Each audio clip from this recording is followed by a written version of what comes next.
11th admission 2024-25चा special round 2 संपलेला आहे. तर आता भरपूर विद्यार्थ्यांच्या कमेंट्स येत आहेत की स्पेशल राऊंड 3 होणार आहे का, परंतु त्याबद्दलची कोणतीही अपडेट साईटवर उपलब्ध करून दिलेली नाही आहे. म्हणजे ऑफिशियल नोटिफिकेशन कुठेही उपलब्ध करून दिलेली नाही आहे. तुम्ही साईटवर सुद्धा आल्यानंतर तुम्हाला कुठेही स्पेशल राऊंड 3 बद्दल कोणतीही अपडेट नाही आहे. परंतु आपण जर अंदाज घेतला तर इथे न्यू रजिस्ट्रेशनचं ऑप्शन उपलब्ध करून दिलेलं आहे.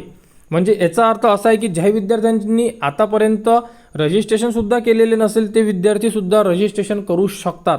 जर ते विद्यार्थी रजिस्ट्रेशन करू शकत आहे तर स्पेशल राऊंड 3 होणार.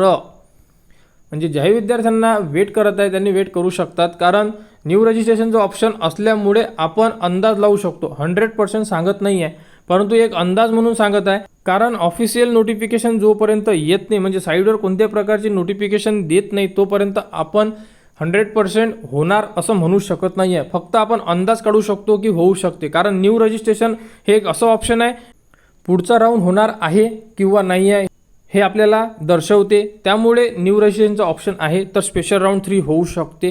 तर 11 बद्दल जेही पुढील अपडेट येईल ती तुम्हाला आपल्या यूट्यूब चॅनलवर उपलब्ध करून देण्यात येणार आहे. त्यासाठी आपल्या चॅनलला सबस्क्राईब करावा, हा व्हिडिओ इतरांपर्यंत शेअर करा.